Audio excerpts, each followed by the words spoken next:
Our next session, Building Bridges and Breaking Boundaries to Sustainability Action. Please welcome to the stage our moderator, Heather Clancy, VP, Editor-at-Large, Helias Group, and Virginie Helias, Chief Sustainability Officer, Procter & Gamble. Hello, everyone. I hope you're having a great climate week. I'm very happy to see positive energy. As a journalist, I love positive energy. Come talk to me about positive opportunities. This is a conversation that I've been wanting to have for a little bit of time. I have the opportunity to speak with Virginie about some of the progress they're making and how they're turning what could be a very big challenge and is a very big challenge into also a very big opportunity to create business value. So thank you for being here. Appreciate it. One of the things I thought we should do first is to set a little bit of context. You actually just did publish your midpoint, decade midpoint, and we're not going to go through the whole report because it's extensive, but give us like 3 achievements you're super proud of, in this middle of this decade. Let's start with that. Yes, thank you, Heather. You know, actually, I'm very proud of the fact that progress is broad-based. We have 16 goals, we haven't changed our goals, and we're on track on 12 of them. So on each of our big focus areas, climate, packaging, and nature, water, we've made great progress. And so if I had to pick 3, I would say, first, on energy, we've reduced our emission in our operation by 60%, absolute reduction, versus our base, and exceeding our initial target, SBTi target of 50%, and that includes purchasing 99% renewable electricity. The second one on waste, we have a goal to reduce by 50% our use of virgin petroleum plastic. Mm-hmm. We are halfway there, and we've been doing that with several strategies. One of them was ultra lightweighting of our packaging. I have here a sample of that. This is Head and Shoulders Bare, which is 45% less plastic. So here it's full, but when it's empty, you can roll it up like a toothpaste to get the last drop of shampoo. The second strategy has been to use recycled plastic, and then to move to alternative material like paperboard. For instance, having tied. I love the props. Tied in a paper box. Mm-hmm. So all of this help us reduce our use of virgin petroleum plastic. And the third goal I'm very proud of is on water. It's a water restoration goal that we have, where we've committed industry-leading goal to restore more water than we consume in our manufacturing sites in 18 high water stress areas around the world, and to restore more water than we consume during the use of our product, the use phase of our product in Los Angeles and Mexico City metropolitan areas. Mm. And we are doing that with projects, teaming up with experts on the ground.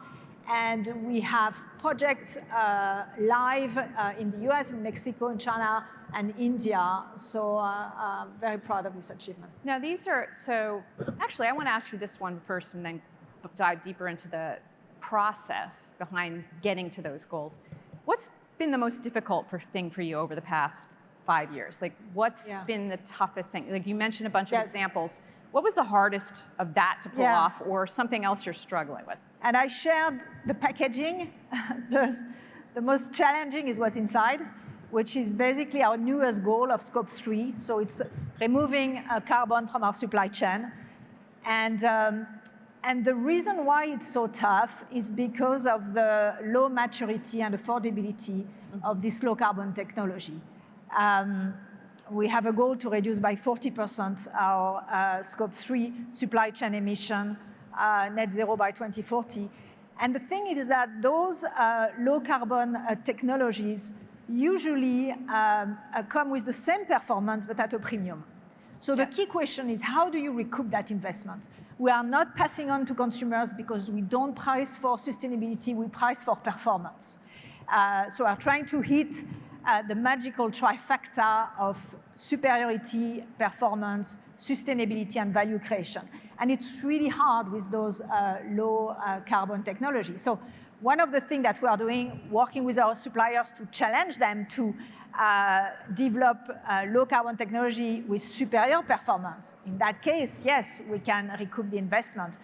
Or same performance parity pricing. And one of the ways we do that is by forming long-term partnership for offtake. So we help our suppliers de-risk their investments, and teaming up, with large-scale suppliers to remove carbon from very high in the supply chain, because 60 to 80% of our own Scope 3 is our supplier Scope 3. So that's the feedstock that they are making to produce our surfactant and solvents and polymers, And so by working with them, we can actually work very high in our Scope 3 supply chain and reduce overall. Our goal is 6 million tons of CO2 removal through those partnerships with our large-scale feedstock suppliers, for instance. What would you say has been your most successful strategy? And when you talk about building bridges, you have to build bridges with other companies, but you also have to build bridges in your own organization. Yeah. So what has been your most successful strategy for getting some of these things off the ground and for getting the teams just in general to think about these metrics when you're designing? That's a great question. And I think that's my biggest asset when I started 15 years ago in this role, is that I didn't know anything about sustainability. You came out of marketing, correct? I came out of marketing. And so the only thing I knew about sustainability is that it could be a driver for brand building and innovation. Because I had discovered sustainability by creating a big business idea, which was that Ariel, which is the equivalent of Tide in Europe, cleans so well that you can wash your clothes in low temperature. And at the time, and it was a turnaround business idea, but at the time, for me, it was just marketing. Until I discovered the science behind it and the life cycle analysis saying that the biggest footprint reduction driver of a detergent is the temperature of the washing machine. And this is basically when it clicked for me. And so to your question, that gives me a lot of credibility vis-a-vis our business partners, because I know, and for me, that was the beginning of my story with sustainability, that when well integrated into how you build your brand and innovation, it can actually drive growth. And so that was like the first phase of your development. Where are you now? Like, how are you evolving? In a different phase. Yeah, you're in we're all in a very different phase. Absolutely. So if I think back 15 years, I can see 3 distinct phases. The first one was the longest one, actually. I started in 2011, so 2011 to 2017. I would call that building the foundation. This is where I was basically building the business case and working with a coalition of the willing. I call them my 1%, 1% of the business leaders. I said, if I can have them with me and we could develop some program together, we could get to a tipping point. So it took 6 years, that was a long phase to establish that business case. Then 2018, 2021 was raising ambition. And this is really where I started engaging the C-suite deeply, upskilling them, including the CEO. I created an external advisory board, and this is where we developed our Ambition 2030 goals in 2018. Who do you report to? To the CEO. You report to the CEO? Yeah. Okay, thank you. The third phase was 2021, 2025, which has been the strategic integration. It's really where sustainability became a business mandate, was linked to executive compensation. So really complete integration in our business processes, decision making. And now we are in 2026. And this phase I would call the path reinvention. It's like a marathon. I am a marathon runner. I feel that we've hit the 20-mile mark. For those who run, you know what this 20 miles mark means. It's when the reserve of glycogen has been depleted in your body and you need new sources of fuel. And for me, what that means is that we need to reinvent that business case. The tenets of the business case haven't changed. I mean, it's all about when sustainability is well integrated in your business, innovation, brand building, business practices, it can create new sources of growth. But what we have now is we have significant headwinds, geopolitical, economic, which means that consumers have softened their prioritization of sustainability as a purchase driver, and they focus on value, value, value. So what we need to do is to create our own tailwinds. Mm-hmm. And those tailwinds have to be around innovation that delivers superior value and performance, with sustainability as an amplifier of superiority, and collaboration that can catalyze market development for low carbon solutions. Mm-hmm. Mm-hmm. That's the job at hand. Okay.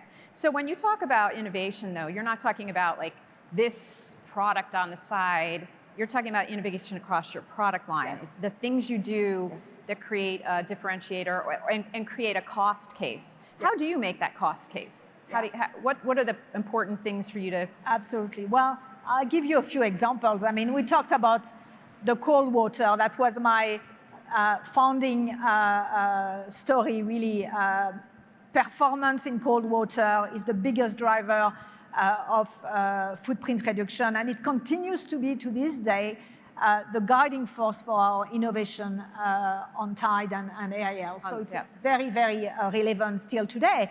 And it creates value for consumers, because guess what? You wash in cold, you can save up to $150 a year. That basically pays for your Tide, you know? So it's a great value proposition, better for the longevity of your clothes as well. So that creates value. That's the type of fundamental innovation that resonates today in current environment. Mm-hmm. But there are others. For instance, I don't know how many of you own a dishwasher. In the US, there is this very strange phenomenon where 78% of people own a dishwasher. But guess what? Only 42% of them use their dishwasher. And the reason? Because they think that using a dishwasher is wasteful. It's going to use more water and more energy. I mean, it couldn't be further from the truth. Just listen to those stats. When you do a full load of dishes in your dishwasher, when it's an energy-certified dishwasher, you use only 4 gallons of water. When you do the same load by hand, running your tap continuously, it's 24 gallons of water. Mm-hmm. 4, 24, okay? So you can save water by using, and energy, because it's hot water, by using your dishwasher. You can actually save 100 gallons a week, as long as you don't pre-rinse your dishes before loading them in the dishwasher. And that's why we come up with an innovation that's Cascade Platinum Plus, that has developed a formula that allows you to skip the pre-rinse. So you just scrape, load, and you are done. That's the campaign, because we need to educate people, because they believe that their dishwasher is wasteful, you know? So the combination of Cascade and the dishwasher, you get amazing performance and you save water. Right. So all these are insights that we have to get by having a deep understanding of what the consumer needs. Yeah. So when you look at some of the problems that you're trying to solve, they're not problems that just one company can solve, right? They require industry collaboration. So what has been, and there's great examples of things you're doing with packaging as an example. Yes. But what are the, how can companies be coming together to drive the systemic changes that we really need, especially in this moment when many are afraid to really talk about what they're doing? Yes, that's a great question. So you mentioned packaging. I mean, circularity is obviously a big question, and many of us are trying to find ways to enhance circularity on our packaging. And I give you one example. It's on recycled polypropylene. So recycled polypropylene, always have my recycled polypropylene in my pocket. So it looks like this when it's recycled. It has a gray color. If you smell it, some odor and some contaminants. Yeah. So basically good enough to produce bin or park benches. So in order to enhance circularity, you need invention. And one of our scientists has invented a technology that is called VersoVita that basically turns that into that, which is near virgin quality of recycled polypropylene, removing all odor, color, and contaminant, and enabling multiple application of high value. And so we haven't kept it for ourselves, which is unusual for us, where we tended to keep our IP for ourselves. But on this, to your point, we said we need scale. So we have licensed it to a company called PureCycle. And so it's now available across industries, including our competitors. And the first plant, the production output is sold out for the next 20 years. So there is demand. So that's a way where we can be a catalyst for market development of those low carbon solutions. To go back to, and this clock goes really quick, but to go back to the water goal you talked about at the beginning, how are you working with other, because the data center industry is really worried about water. Obviously, your business is based on water. How are you working with other companies to address that very important resource? Yeah. I was so thrilled that the first discussion this week on Climate Week I was in was actually on water, because it's rare, but we know those are compounding crises, and as you said, very important for our business. 6 years ago, we founded the 50-liter home coalition with partners like Kohler, Electrolux, IKEA, and tech partners, Flume and Drupal. They are our water meter partners. Very important. And so cross-value chain, public-private partnership. And I'm happy to announce that we have the results from our first pilot, the coalition pilot that we did in Los Angeles, that proved that we had 31 homes that half of them were retrofitted with top-of-the-line water and energy-efficient appliances and fixtures in combination with P&G water and energy-saving products and existing technologies. And with that, we've proven that we can reduce indoor water consumption by 20%, just using what exists today. So we are extremely excited about that, and we've agreed and announced our second pilot on the way to scale, which will be in London. So it really shows that when we get together across the value chain, water usually, the solution to water, when we say there is a water crisis, is usually, okay, let's do industrial scale infrastructure change. Let's do individual behavior change. Those two things are important. But something was forgotten, which was the innovation agenda to really solve the water where it starts in the home. And that has proven that we can do that with existing technology when we work together and co-invent solutions together.